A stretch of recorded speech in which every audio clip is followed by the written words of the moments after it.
आपली संस्कृती, आपले संस्कार सदा राहू दे आपल्या सोबत. भारताच्या महान ग्रंथांचे आणि काव्यांचे संपूर्ण संकलन. सबस्क्राईब करा तिलक.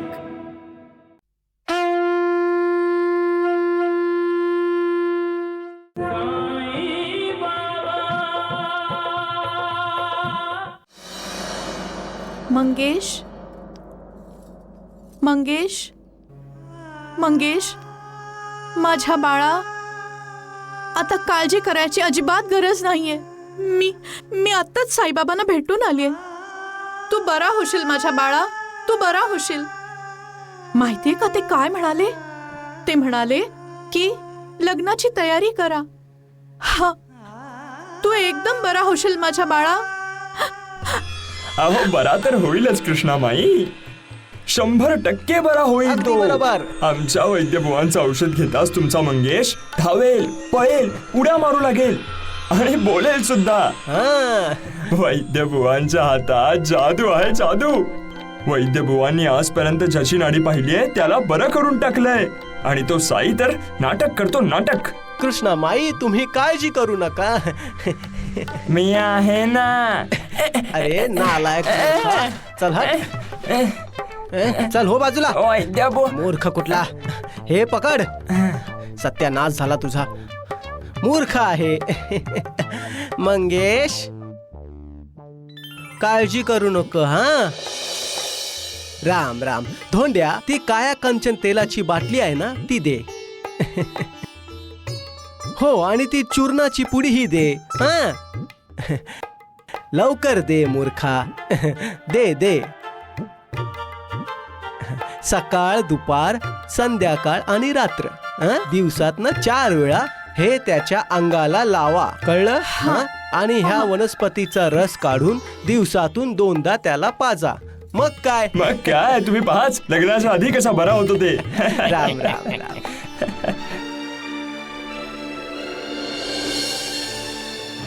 ओम नमः शिवाय. ओम नमः शिवाय. देवा, तुम्ही असं का केलं देवा? कृष्णा माईला असं धुडकावून लावून का निघून गेलात? ओम नमः शिवाय. ओम नमः शिवाय. आम्हाला तुमच्याकडून ही अपेक्षा नव्हती देवा.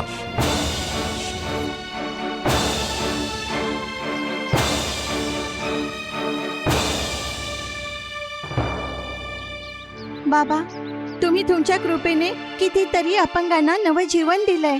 मग तुम्ही कृष्णामाई सोबत असं का वागलात बाबा? कृष्णामाई तर तुम्हाला शरण आली होती बाबा. तुम्ही नेहमी म्हणता की आईचा आदर केला पाहिजे, आई ही भगवंताचं रूप असते, तरी तुम्ही आईचं मन दुखावलत बाबा. तुम्ही तर तुमच्या भक्तांना साथ देता, मग कृष्णामाईवर तुम्ही असा अन्याय का केलात बाबा? काहीतरी कारण नक्कीच असेल साईबाबा. अरे, काही कारण नाहीये राधामाई. आजकाल देवा आपली मनमानी करत राहतात. मला तर इथे उपोषणाला बसवलं आणि स्वतः वैद्यबुवांकडे जाऊन खिचडी खाऊन आलेत. मी खिचडी अशीच नाही खाल्लीये श्यामा, कारण तू ही लवकरच खिचडी खाणार आहेस. समजतंय, सगळं समजतंय मला. खिचडी खाण्याचा अर्थ असा आहे की तुम्ही मला वणीला पाठवणार आहात, पण मी वणीला नाही जाणार देवा, नाही जाणार वणीला. आपल्या हातात काही नसतं श्यामा. सगळं काही भगवंतच तर करतो. तो आपल्याला नाचवतो आणि आपण नाचतो. सगळं काही त्याच्याच इच्छेवर अवलंबून आहे. केवळ ईश्वरच सर्व शक्तिमान आहे. तो परम दयाळू आहे. मी ईश्वर नाही आणि देवही. मी तर फक्त त्याचा भक्त आहे, त्याचा आज्ञाधारी सेवक आहे, नोकर आहे त्याचा. आणि त्याची सदैव आठवण काढत असतो मी.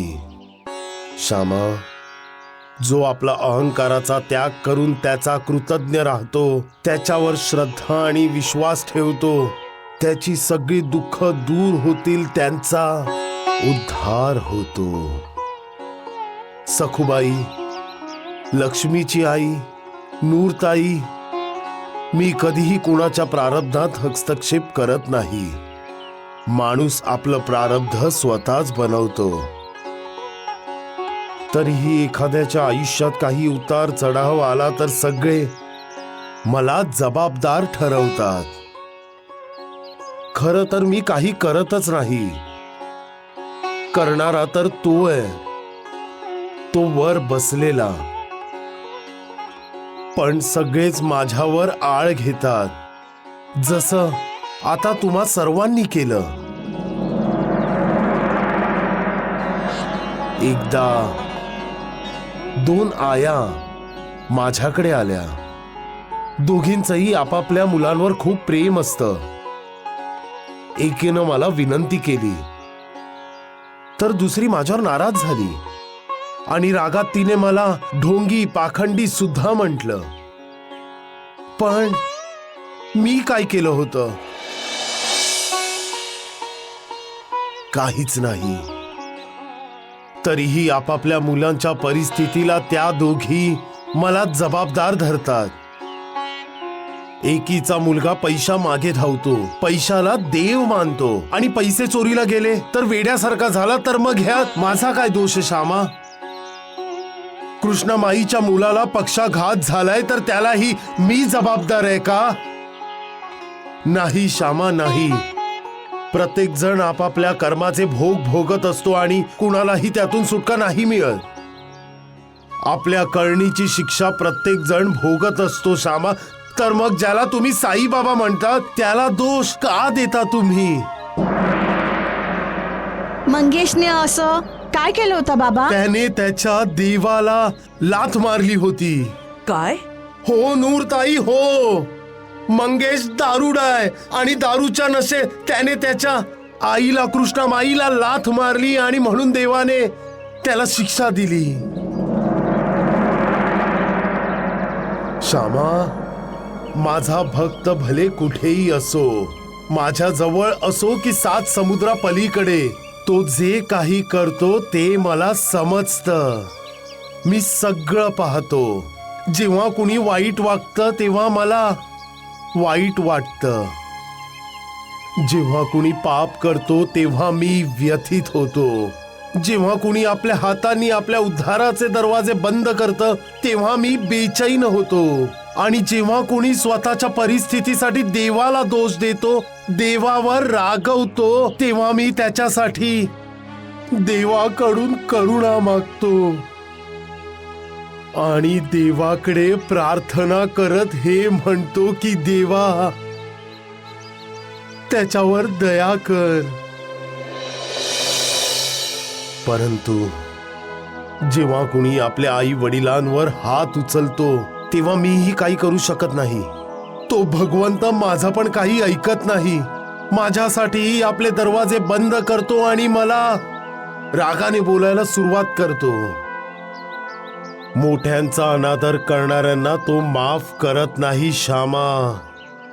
तो त्यांना शिक्षा नक्कीच देतो. कृष्णामाई माझी भक्त आहे आणि मंगेश तिचा एकुलता एक मुलगा आहे. खूप प्रेम करते त्याच्यावर त्याची आई, म्हणून ती नाराज झाली आहे. परंतु भगवंताच्या दरबारात उशीर होईल, पण अन्याय नक्कीच नाही. त्याचा न्याय स्वच्छ आहे. जसं कराल तसं भराल. मंगेश त्याच्या करणीची शिक्षा भोगतोय. जेव्हा देव त्याला माफ करेल तेव्हाच तो बरा होईल. आता यात तर माझा काही दोष नाहीये लक्ष्मीची आई. आता तुम्हीच सांगा की मी खरंच श्यामा म्हणतोय तशी मनमानी करतो का? सांगा. चूक झाली देवा, मला माफ करा. वारंवार चुका करतोस तू, वारंवार चुका करतोस. किती वेळा माफ करू तुला मी श्यामा, किती वेळा माफ करू तुला? देवा, तुमचा इशारा जर वणीकडे असेल तर अशा चुका मी वारंवार करीन. अहो, तुमचे चरणच माझ्यासाठी वणी आहेत देवा, आणि तुम्हीच माझी माता सप्तशृंगी देवी आहात. आणि या उपोषणात मी तुमच्या चरणांची प्राण सोडेन देवा. विसर श्यामा, विसर हे सगळं. जोपर्यंत माझे प्राण आहेत तोपर्यंत तू प्राण नाही सोडू शकत श्यामा, नाही सोडू शकत तू. बोला पुंडलिक वरदा, श्री ज्ञानदेव, भोलेनाथ शिवशंकर की जय, शिवशंकर की जय. प्रणाम. मी उमाकांतला भेटायला आलोय. उमाकांत, इथं जो काम करत होता तो का? हो, उमाकांत जो इथं काम करतो तोच. तो इथं काम करत होता, आता तो इथून काम सोडून गेलाय. काम सोडून गेलाय? फिरतीची नोकरी होती ना त्याची, लग्नानंतर सोडून दिली. पत्नीने तक्रार केली असेल की एखादी चांगली नोकरी शोधा. चांगली नोकरी? चांगली नोकरी असती ना, मग आम्ही काय इथं गाणं बजावणं करत बसलो असतो काय? त्याच्या घरचा पत्ता मिळू शकेल का? हो, तो कुठेतरी वणीत राहतो. वणीत तो माझाच शेजारी होता, आता तिथे राहत नाही तो. ती जागा सोडून निघून गेलाय तो. मला वाटलं होतं की कदाचित तुमच्याकडून त्याचा पत्ता मिळेल, पण धन्यवाद. जरा ऐका, तुम्ही त्याचे सासरे तर नाही आहात ना? हो, खरं तर त्याचा सासराच आहे, पण तुम्हा लोकांना कसं काय समजलं? अहो, कमाल आहे कमाल. ही गोष्ट तर तुमच्या चेहऱ्यावर खूप स्पष्टपणे आणि मोठ्या अक्षरांमध्ये लिहिली आहे, नाही का हो? चांगली नोकरी करतो नाही का? धन्यवाद. आपले लोक जेव्हा दूर निघून जातात तेव्हा आपल्याला त्यांची आठवण येते. जेव्हा ते आपल्या सोबत असतात तेव्हा परिणामांचा विचार न करता आपण त्यांच्याशी चांगलं वाईट व्यवहार करतो. माणूस त्याच्या माझातच जगतो. अहंकार त्याला झुकू देत नाही. कधी कधी तर अगदी देवासमोर तो त्याची मान तुकवत नाही.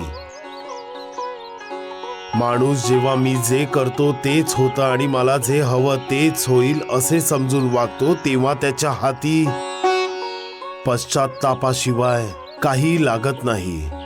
त्याला त्याच्या माणसांचं भलं करायचं असतं, पण हट्टापायी तो त्यांच्या बाजूने निर्णय नाही घेत आणि ते त्याच्यापासून दूर निघून जातात. आणि जेव्हा तो त्यांना शोधू लागतो आणि ते सापडत नाही तेव्हा मग तो दुःखी होतो. तो रडतो, जागोजागी त्यांना शोधतो, दिवस रात्र त्यांची वाट पाहतो आणि मग आपली मनःशांती हरवून बसतो. आणि जर तो त्याच्यापासून कायमचा दुरावला असेल तर मात्र तो त्याचं उरलेलं सारं आयुष्य स्वतःला दोष देत बसतो. तर मग आपण भांडतोच कशासाठी? का वाद घालतो? आपल्याच माणसांच्या बोलण्याकडे लक्ष का नाही देत? जे आपल्याला आवडतं ते दुसऱ्याला आवडेलच असं नाही, तर मग आपण त्याचा हट्ट का धरतो? जाणारे निघून जातात, पण जे मागे राहतात ते आयुष्यभर त्यांच्या आठवणीत झुरत राहतात.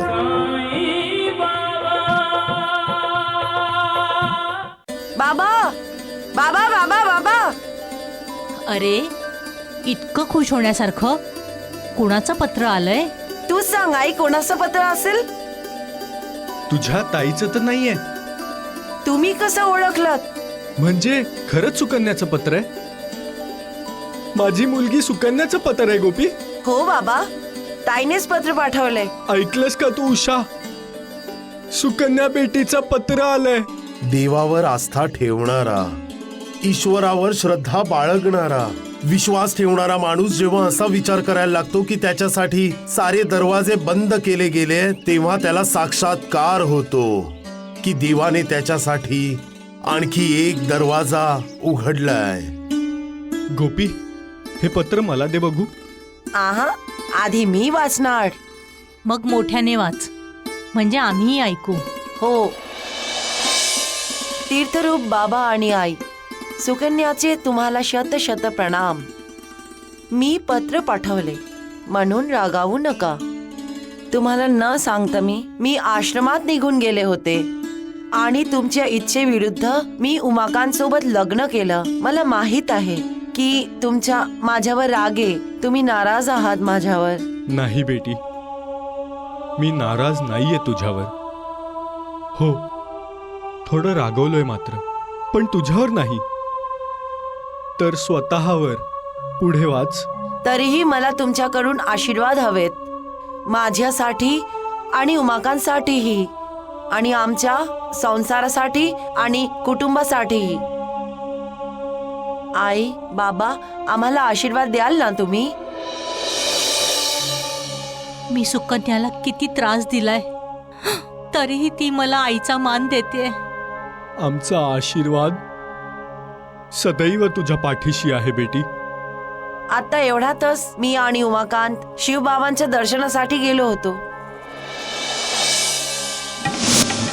सुकन्या, सुकन्या बेटी, सुकन्या. उमाकांत. बोले शिवशंकर की जय, शिवशंकर की जय, बोले शिवशंकर की जय, बोले शिवशंकर की जय, बोले शिवशंकर की जय, बोले शिवशंकर की. जय.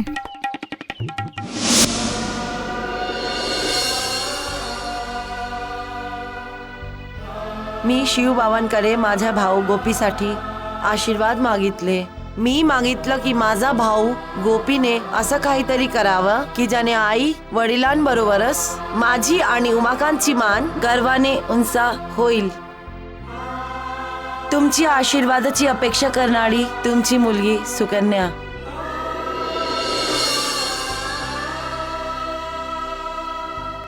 नशिबात लिहिलेलं कुणीही बदलू शकत नाही. जे घटित आहे ते घडणारच आहे. म्हणूनच आपलं लक्ष समोर ठेवूनही माणूस ते प्राप्त करू शकत नाही, आणि जेव्हा त्याला हे समजतं तेव्हा तो पस्तावतो, अश्रू ढाळतो. परंतु अश्रू गाळण्यामुळे कधीही गेलेला काळ परत येत नाही. वेळ कुणासाठीही थांबत नाही. जे वेळेसोबत चालतात, वेळेसोबत बदलतात, वेळेची हाक ऐकतात, ते खूप कमी वेळा पस्तावतात. बाबा, वीरभद्रप्पाचं गौरीशी लग्न लावून देऊन पुजारी बुवांना पश्चाताप झाला होता का? बाबा, चेतन बसापाने वीरभद्राबद्दल संकेत देऊनही पुजारी बुवांचे डोळे उघडले नाहीत का? एके दिवशी वीरभद्रप्पाने मंदिराची जमीन विकण्याचा विचार केला. जमिनीचे भाव तर नक्कीच वाढतात शेठजी. आज घेतील तर 3 वर्षात तिप्पट होतात. अच्छा.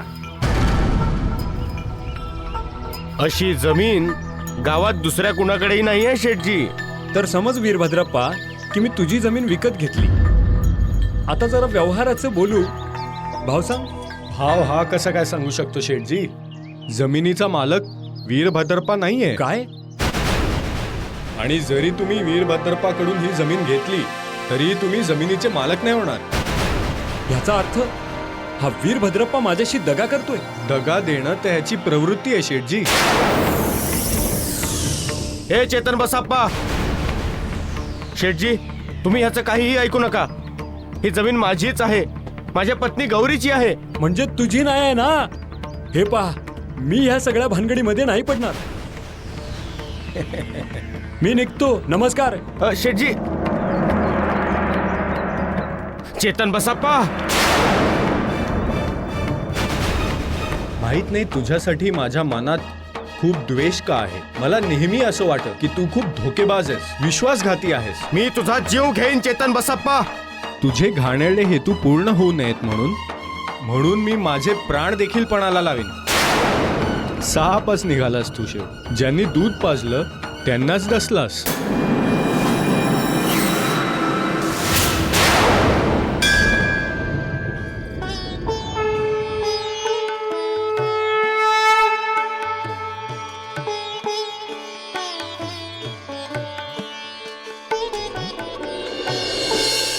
चेतन बसप्पा, जा हे दानपेटीत टाकून ये.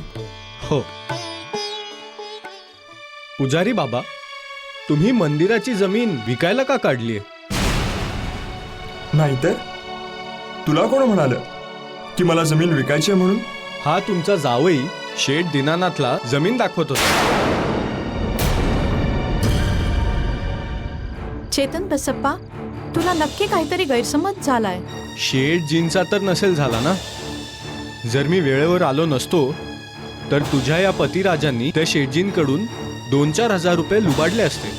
गौरी, हा चेतन बसप्पा का कुणास ठाऊक पण नेहमीच माझ्या विरुद्ध बोलत असतो. हा जे काही बोलतोय ते सगळं खोटं बोलतोय. ठीक आहे, जर मी खोटं बोलतोय, जर तू खरं बोलतोयस, तर शिवलिंगावर ठेवलेलं बेलपत्र उचल आणि बोल की तू खरं बोलतोयस.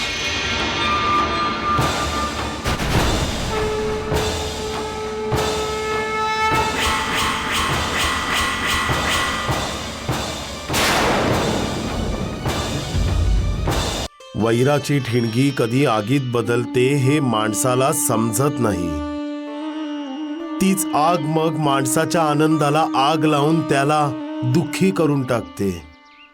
म्हणूनच कुणाशी वैर करू नका, मैत्री करा. मैत्रीचा अर्थच आहे वैराचा अंत. मैत्री, दोस्ती माणसाला समाधान देते, शांती देते, धैर्य देते, निश्चिंती देते. पण वैर, शत्रुत्व माणसाला अशांत करून टाकते. अनिश्चितता माणसाच्या आयुष्याचा एक भाग बनून जाते. मनात केवळ द्वेष आणि क्रोधाला जागा उरते. वैर माणसाच्या प्रगतीच्या मार्गातील अडथळा बनते आणि मैत्री माणसाला प्रगतीचा नवीन मार्ग दाखवते.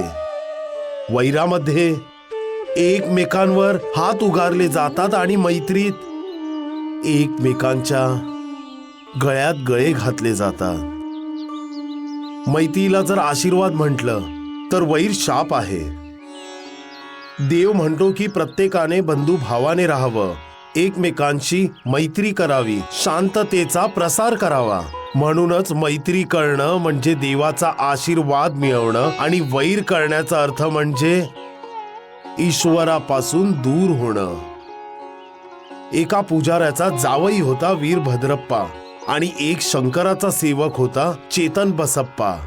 पण दोघांपैकी कुणाचंही मन शंकराच्या भक्तीमध्ये लागत नव्हतं, कारण त्यांची मनं तर एकमेकांबद्दल ईर्ष्या, द्वेष, वैर या सगळ्यांनी व्यापलं होतं. एके दिवशी अघटित घडलं. अचानकपणे सगळ्या वस्तूंच्या किमती वाढल्या. वीरभद्रप्पाला जी जमीन विकायची होती त्या जमिनीसाठी दीनानाथ शेठ गौरीकडे आला. गौरी, मी तुझी जमीन घ्यायला तयार आहे.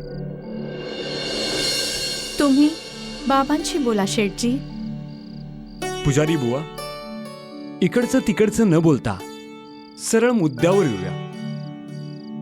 मी गौरीच्या जमिनीची किंमत 1 लाख रुपये ठरवली.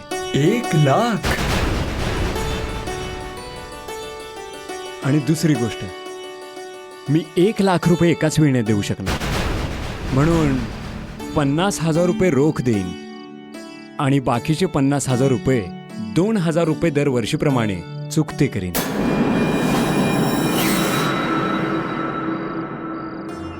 मागच्या जन्मी गौरी सुनीती होती. वीरभद्रप्पा मागच्या जन्मी गोवर्धन होता. आणि सुनीती गोवर्धनची कोण होती सगुण? पत्नी. हो. सुनीतीला जेव्हा आपले दागिने मंदिरासाठी विकायचे होते तेव्हा त्यांच्या बदल्यात गोवर्धनने हिला हीच ओसाड जमीन दिली होती. आणि आता या जन्मात ती जमीन, दागिने, पैसे यापेक्षा कित्येक पट जास्त किमतीने विकत घेतली गेली. सगळे बरोबरच बोलतात की लोभ फारच वाईट असतो. जो लोभी असतो तो कोणाचाही नसतो. तो केवळ आपला स्वार्थ पाहतो आणि स्वार्थासाठी तो कुठल्याही थराला जाऊ शकतो. वीरभद्रप्पाला पैशाचं आकर्षण जन्मापासूनच होतं आणि आता इतका पैसा येणार आहे हे कळताच त्याची मती भ्रष्ट झाली. तो त्याचा हिस्सा मागू लागला आणि त्यासाठी चेतन बसप्पा, पुजारी आणि गौरीशी पण भांडू लागला होता. माझाही हिस्सा आहे या लाख रुपयांमध्ये आणि मला माझ्या हिस्साचे पैसे मिळालेच पाहिजे.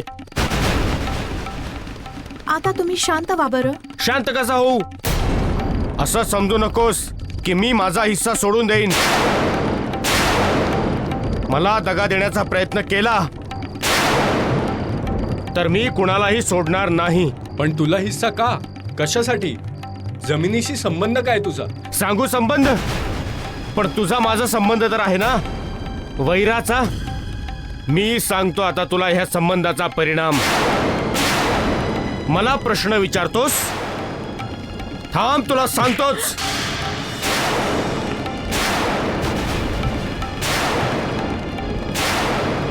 हे बघ वीरभद्रप्पा, हात उचलता तर मलाही येतो, पण मी तुझ्यावर फक्त एवढ्यासाठी हात नाही उचलत कारण तू गौरीचा पती आहेस.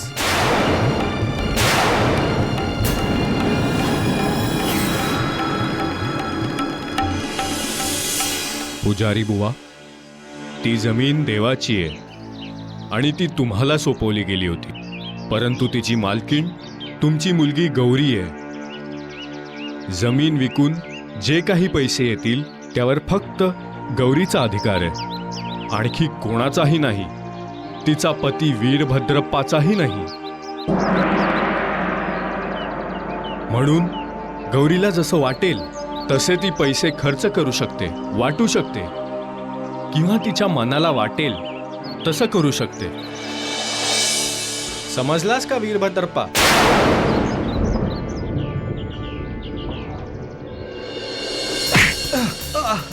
गौरी, मला वाचव गौरी, मला वाचव गौरी, गौरी मला वाचव गौरी. मी तुला नाही सोडणार.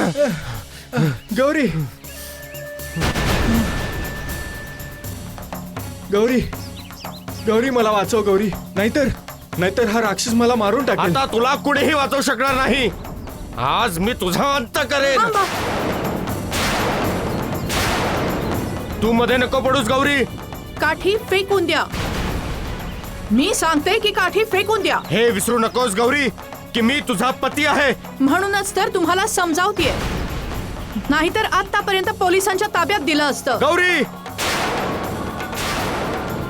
पैशांसाठी एवढे वेडे झालात तुम्ही? मी तर पुजारी बाबांना आधीच सांगितलं होतं की हा वीरभद्रप्पा पैसे आणि जमिनीसाठी गौरीशी लग्न करतोय, पण त्यांनी माझं ऐकलं नाही. आणि आता हा राक्षस मला. चेतन बसप्पा,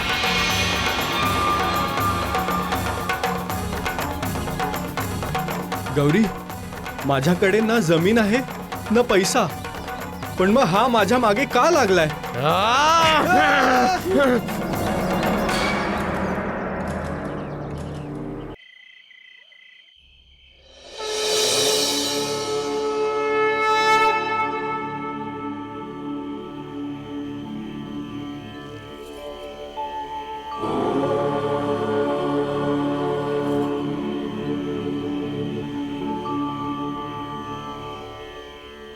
हे भोलेनाथ शिवशंकर, तुम्हाला माझा नमस्कार. तुझं कल्याण हो मुली.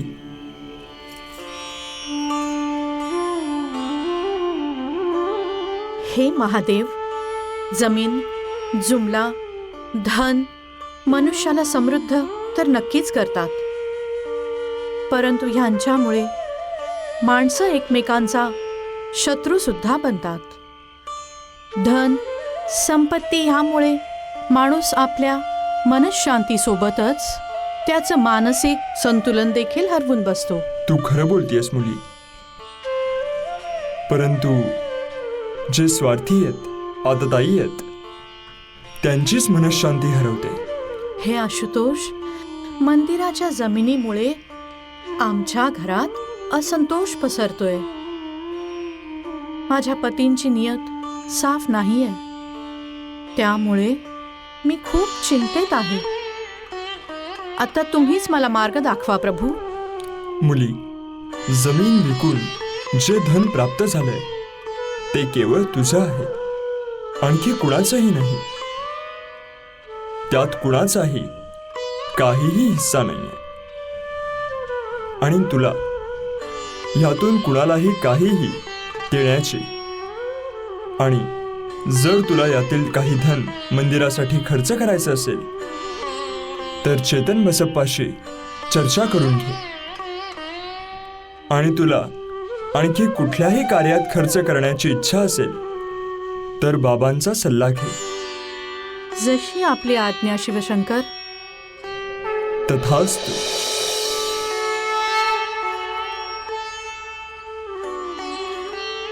भोलेनाथ, हे भोलेनाथ, भोलेनाथ.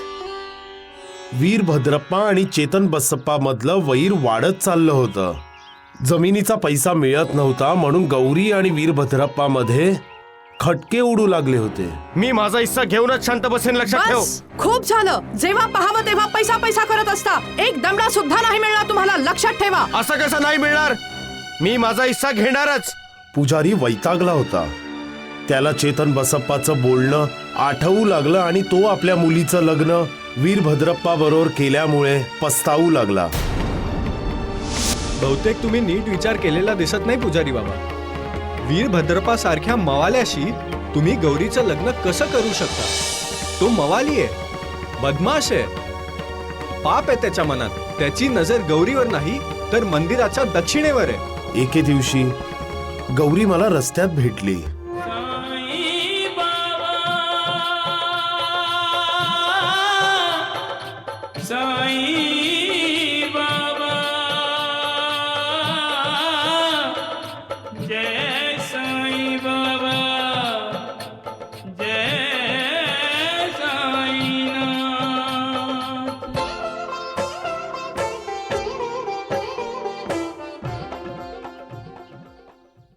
बाबा, मंदिराची जमीन विकून जे काही पैसे आले त्यातले काही मला गरिबांसाठी खर्च करायचे. तू खूप चांगलं ठरवलंयस गौरी बेटी. वर्षातून 4 वेळा गरिबांसाठी जेवण द्यायचंय मला. एक धर्मशाळा बांधायची आहे आणि एक इस्पितळ सुद्धा. चांगल्या कामासाठी कुणीही कुणाला अडवू शकत नाही बेटी. तुझे पैसे आहेत, तुला हवेत तसे खर्च कर. तुला कोण विचारणार आहे? बाबा, शिवशंकर माझ्या स्वप्नात येऊन म्हणाले की जर मला मंदिराच्या शिवाय कुठल्या दुसऱ्या कार्यात पैसे खर्च करायचे असतील तर मी तुमचा सल्ला घ्यावा. देव दयाळू आहे गौरी बेटी. बाबा, माझ्या पतींची ह्या पैशावर नजर आहे. त्यांना सगळे पैसे हडप करायचे. मी बोललं तर नाही पाहिजे. पळतोयस कुठं? थांब. बाबा, मला वाचवा बाबा, मला वाचवा. पाहताय ना बाबा, चेतन बसप्पाने तर मला आधीच सांगितलं होतं की माझे पती केवळ पैशांवरच प्रेम करतात. आता मी काय करू बाबा? मंदिराच्या जमिनीचे संपूर्ण पैसे तुझेत गौरी बेटी. त्यावर कुणाचाही काही अधिकार नाहीये. तुझे पती वीरभद्रप्पाचाही नाही. आज मी तुला मारून मारून संपवून टाकीन, कळलं? नेहमीच तू माझ्या विरोधात माझ्या पत्नीला आणि माझ्या सासऱ्यांना भडकवत असतोस. वाचवा बाबा, मला वाचवा.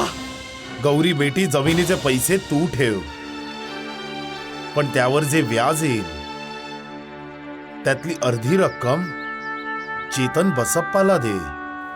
वीरभद्रप्पाचं ह्याच्याशी काही घेणं देणं नाहीये. वीरभद्रप्पाला मी खूप समजावलं पण तो काही समजून घ्यायला तयारच नव्हता. तेव्हा मी चेतन बसप्पाला सांगितलं की मी त्याचं रक्षण करेन. मग काय झालं बाबा? वीरभद्रप्पाला पैसे मिळाले नाहीत आणि कालांतराने त्याचा आणि चेतन बसप्पा या दोघांचा मृत्यू झाला.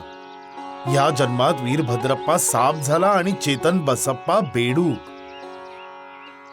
पण वैर संपलं नव्हतं. जुने संस्कार पुसले गेले नव्हते. म्हणून जेव्हा बेडकाला सापाने पकडलं तेव्हा बेडकाने मला हाक मारली आणि वचनानुसार मी त्याचं रक्षण केलं. वीरभद्रप्पा, कुणाला तू तुझा वैरी समजतोयस? कुणाला? चेतन बसप्पाला त्याच्या कर्माचं फळ मिळालंय आणि तुलाही तुझ्या कर्माचं फळ मिळालंय. म्हणूनच तर चेतन बसप्पाला बेडूक केलंय आणि तुला सर्प योनी मिळाली आहे. वीरभद्रप्पा, इतकं अधपतन होऊनही वैरच. अरे, तुला तुझं कल्याण व्हावंसं वाटत असेल तर देवाची भक्ती कर. ईर्ष्या, द्वेष, तिरस्कार यांचा त्याग कर. सोड चेतन बसप्पाला. वीरभद्रप्पा सोड चेतन बसप्पाला.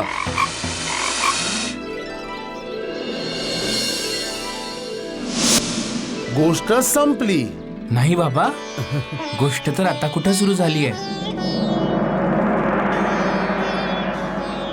काय झालं? जप संपला. पैसे मिळाले का तुला?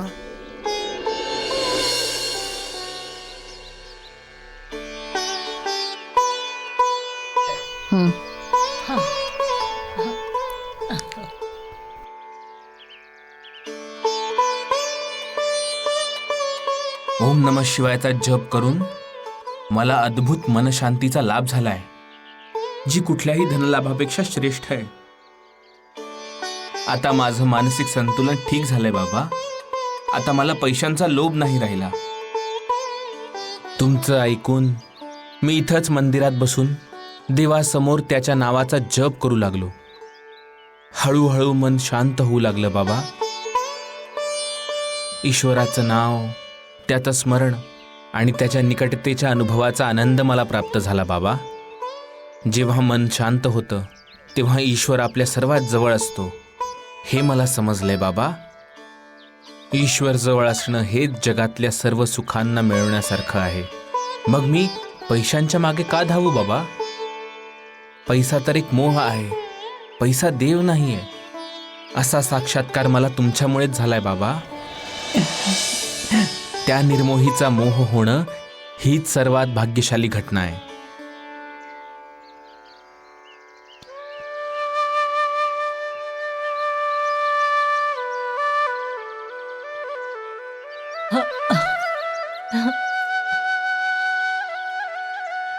सदा सुखी रहा.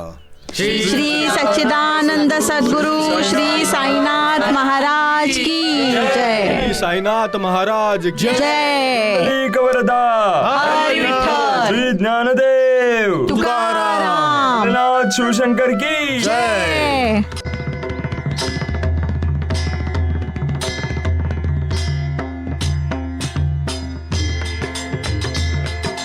घालीन लोटांगण वंदीन चरण डोळ्यांनी पाहिन रूप तुझे प्रेमे अलिंगिन आनंदे पूजिन भावे ओवाळीन म्हणे नामा त्वमेव माता च पिता त्वमेव त्वमेव बंधुश्च सखा त्वमेव विद्या द्रविणं त्वमेव सर्वं मम देव देव कायेन वाचा मनसेन्द्रियैर्वा बुद्ध्यात्मना वा प्रकृति स्वभावात् करोमि यद्यत् सकलं परस्मै नारायणायेति समर्पयामि अच्युतं केशवं रामनारायणं कृष्णदामोदरं वासुदेवं हरिं श्रीधरं माधवं गोपिकावल्लभं जानकीनायकं रामचन्द्रं भजे. हरे राम राम राम हरे हरे हरे कृष्ण कृष्ण कृष्ण हरे हरे हरे राम राम राम हरे हरे हरे कृष्ण कृष्ण कृष्ण हरे हरे हरे राम राम राम हरे हरे हरे कृष्ण कृष्ण कृष्ण हरे हरे हरे राम राम हरे हरे हरे कृष्ण कृष्ण कृष्ण हरे हरे हरे राम राम हरे हरे हरे कृष्ण कृष्ण कृष्ण हरे हरे हरे राम राम हरे हरे हरे कृष्ण कृष्ण कृष्ण.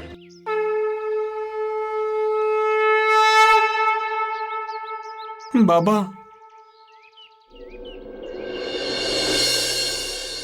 सुखी रहा.